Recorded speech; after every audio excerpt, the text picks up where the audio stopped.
Lecturio es el latinismo que define un deseo incalculable por leer. Leer signos, símbolos, cuerpos, miradas y todo lo que la vida puede ofrecer.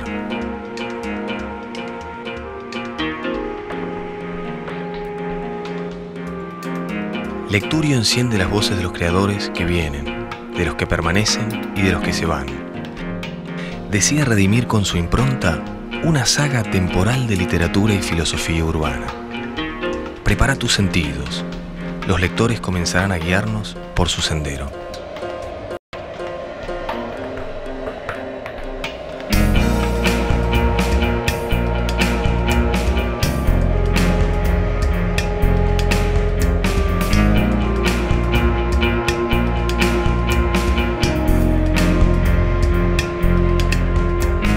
Lecturio, el mundo es tu casa.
Los dialectos apócrifos y el metalenguaje. Toda voz, tiempo antes de ser constituida en neologismo, acarreará inevitablemente el signo apócrifo según la visión académica. La utilización insistente del nuevo término será el factor que le dará validez espontánea. Ahora, solo el consenso transformado en hábito creará las condiciones para su validación. El uso del metalenguaje como un recurso, en cambio, conforma el intento por rescatar las vetas implícitas que esconde la lengua. La multiplicación de este cúmulo escondido de valores tal vez constituya el primer axioma que el lenguaje cuenta en su mutación.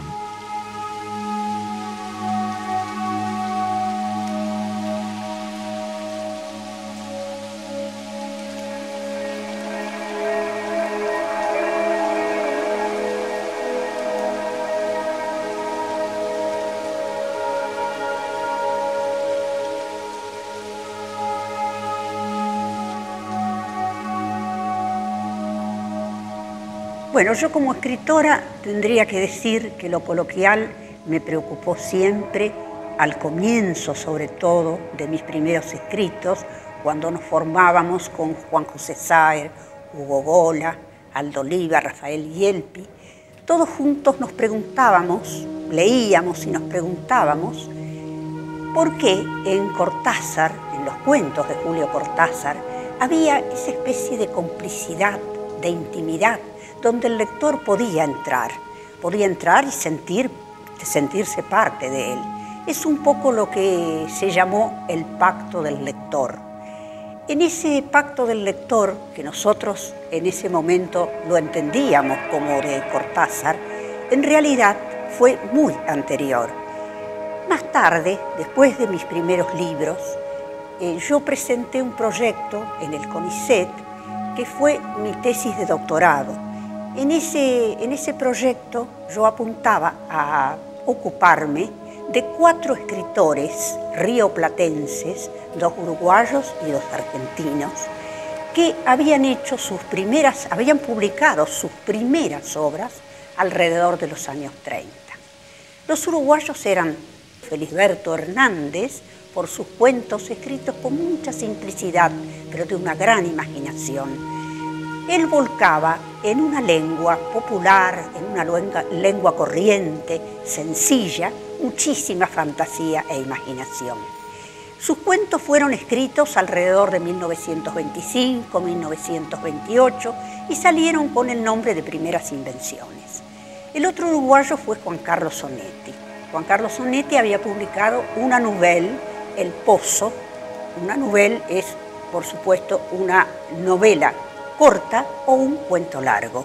En esa novela, El Pozo, que publicó Onetti en 1939, se hablaba de una situación de gran intimidad y Onetti apuntaba a escribir no con un lenguaje solamente neutro o popular, sino usando muchos italianismos y algunos lunfardismos. Ese sería el primer intento de Onetti. En cuanto a los argentinos, tenemos la primera obra de Roberto Art, que fue El Juguete Rabioso.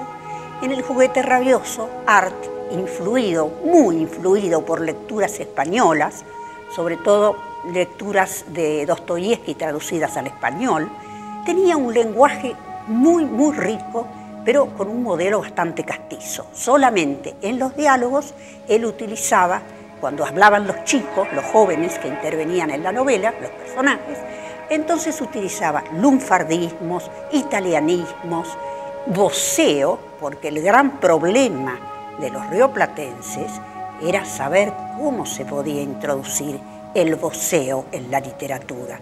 Hasta entonces, un poco difícil para hacerlo. Yo recuerdo conversaciones con el poeta Hugo Gola que nos decíamos, ¿cómo vas a emplear voz en la poesía? ¿Cómo es que se puede emplear? Hoy todos lo hacen y por supuesto que ya está integrado, pero en aquellos tiempos era un poco difícil integrarlo, incluirlo. El otro gran escritor fue nada menos que Borges. Borges escribió en el año 1933 Hombre de la Esquina Rosada. En ese cuento, Borges, que según él mismo reveló, estuvo hasta 7 años estudiando la voz, encerrándose en una habitación y escuchando si su voz respondía a lo que él quería decir. En realidad el modelo había sido Nicolás Paredes, un caudillo político que había sido amigo de Borges. Y Borges, al morir Paredes, quiso recrear esa situación, quiso hacer un homenaje al amigo y recuperar su voz. Su voz, la intensidad, los tonos, es todo esto lo que también dijo Osvaldo Lamborghini más tarde, es lo esencial que da la palabra y que todo escritor busca. Borges usó criollismos, un solo italianismo en ese cuento, ¿no? Viava. Y el comienzo del cuento tiene un tono sumamente atractivo y un poco socarrón, un poco sobrador si queremos. A mí, tan luego, hablarme del finado Francisco Real, yo lo conocí, etc. A mí, tan luego, tan luego, hablarme del finado Francisco Real. Bueno, ahí Borges va captando el tono que quería captar del criollo.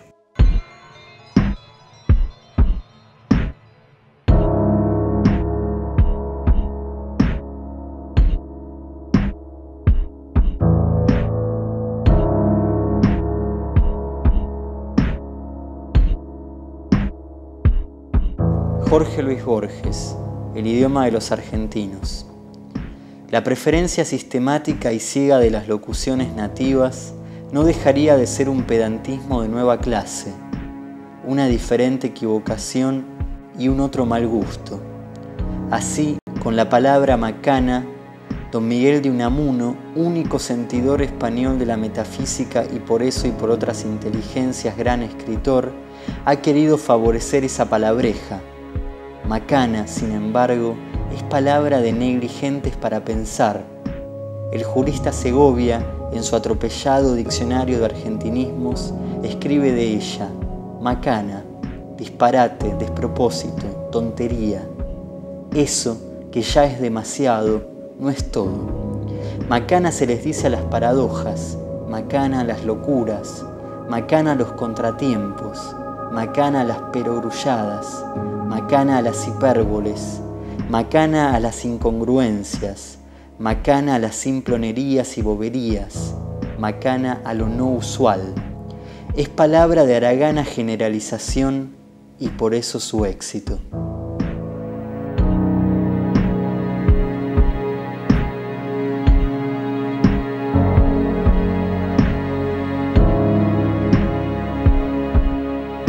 El lenguaje está formado por innumerables alfabetos apócrifos que pueden ser citas textuales, jergas, extranjerismos, tecnicismos, palabras en otro idioma, arcaísmos, definiciones del diccionario y tantos otros. En definitiva, si sacudiéramos el árbol del lenguaje hasta que caigan todas las hojas de esos alfabetos apócrifos, ya no quedaría árbol, ya no quedaría lenguaje.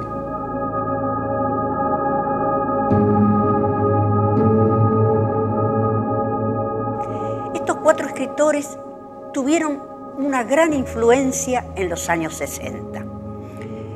Volviendo un poquito atrás, tengo que decir que esa tesis de doctorado que hice en un tiempo, después fue publicada como un ensayo y se llamó Identidad rioplatense, la escritura coloquial, Borges, Ar, Hernando Zanetti, alrededor de los años 30. ¿Por qué identidad rioplatense?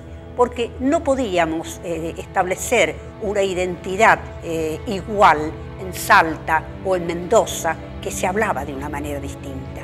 De manera que el Uruguay y en la Argentina, Buenos Aires, para ser más precisos, reflejaban esa identidad rioplatense.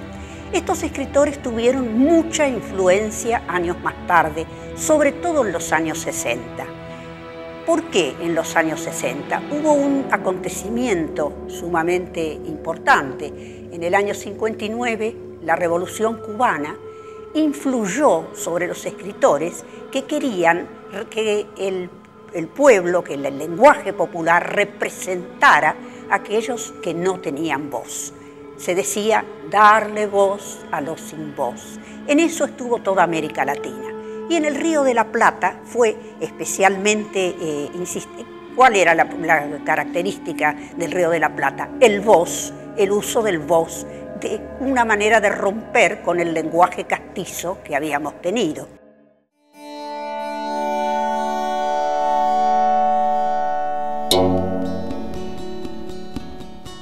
Escrito. Tinta y la noche, agredida por el asfalto brillante que la observa. Tinta se escurrió por la comisura de sus fauces arbóreas. Ella vivió por la salud de tus párpados. Te propuso un pacto con la vida para que escribas sus sueños cuando llegue la noche. Tinta hablará de su amor, narrará sus marcas con el signo de sus bordes.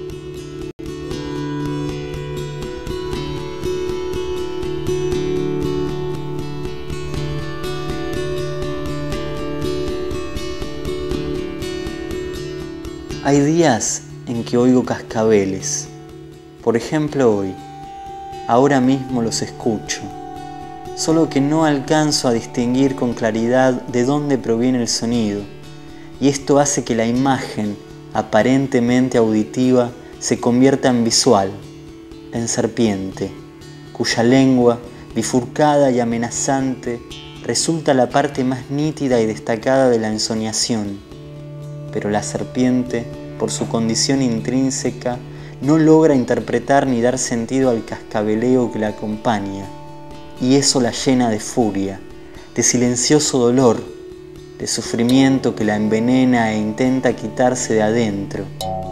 Es el momento cuando el sonido, hasta aquí distante y amorfo, desciende sobre mi propia lengua transformando en voz abierta, permitiéndome recuperar la alegría, la posibilidad de nombrar felizmente, una a una, las cosas que me rodean.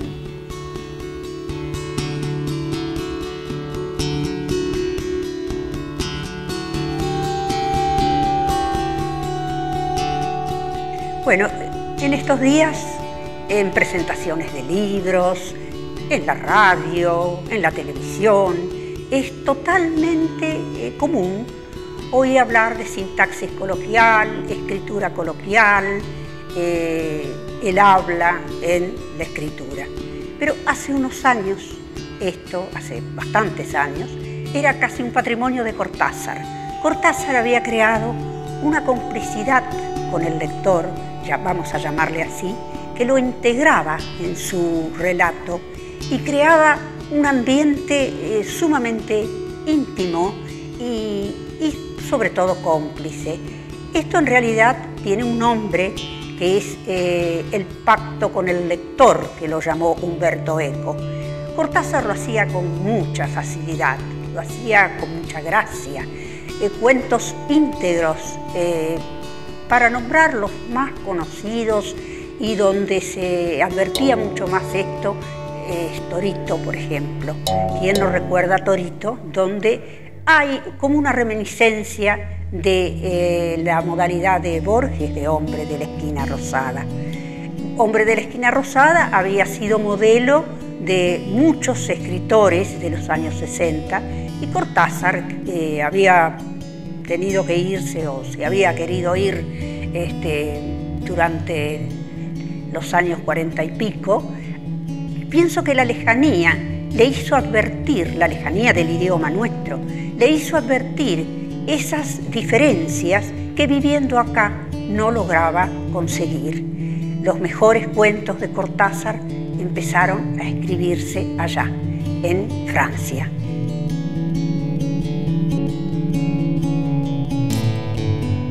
Jorge Luis Borges, El idioma de los argentinos.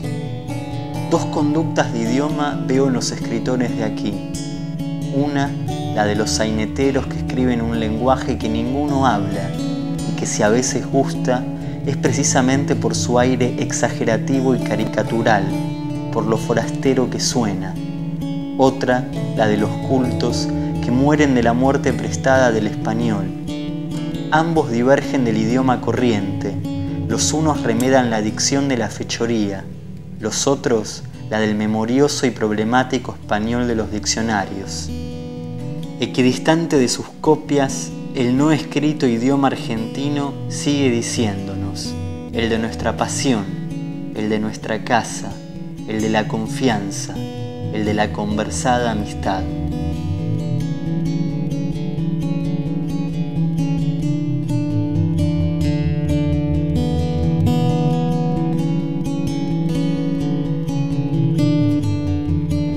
En el bar, sopa de lobotomía y palabras. La luz, sólida como el impulso, lo dejó eufórico, sentado sobre sus últimas ideas. La secuencia lo mostraba tan noble como la flor de la ventana, donde el último facetado del viaje terráqueo irradiaba evidencia.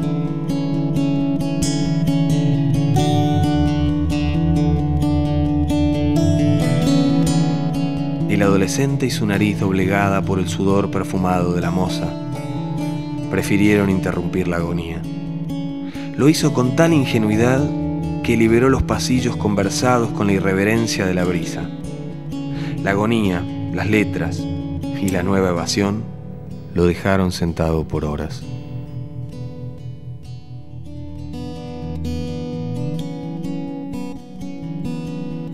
Las dunas, lonjas de consecuente registro, separaban su voz de la marea tibia del muelle. Le faltaban días para llegar a la orilla.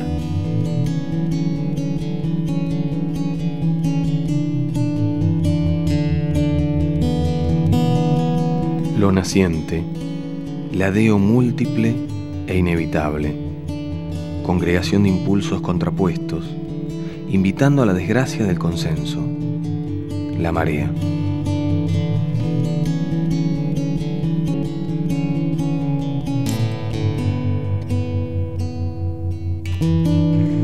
He conversado mucho con Borges, he tenido la suerte de conversar mucho con Borges sobre lo que es el lenguaje en la escritura Y Borges, en muchos libros anteriores, hablaba de conseguir una sencillez como la que tenía Lucio B. Mansilla, por ejemplo, como la que tenían los escritores que él apreciaba. Todos estos dones que Borges consiguió fue uno de los puntos importantes que destacó en algunos prólogos que escribió para Bioy Casares. ¿Cómo se hace para que un personaje se diferencie de otro? ¿Cómo se hace para lograr la intensidad, el tono, la música que hay detrás de las palabras y que no aparece, nunca puede aparecer en una página fría de un libro, pero que los escritores luchamos para que esto de alguna manera aparezca imaginariamente? Osvaldo Lamborghini decía, no sirve escribir porque eso no se puede conseguir. Pero bueno, yo creo que era una boutade. Él supo apreciar mucho, Osvaldo Lamborghini supo apreciar mucho los matices de las palabras, los cambios de tono, la representatividad de una palabra en boca de un personaje.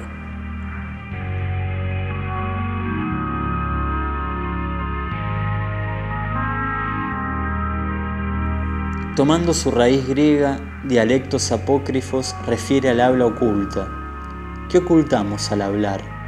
El verdadero significado de nuestro mensaje reside más en la región oculta que en la región signada del dialecto, como si hubiera dos dialectos en sí, el real, más explícito desde la convención, y el apócrifo, sujeto a la interpretación. En todo dialecto subyace un dialecto apócrifo.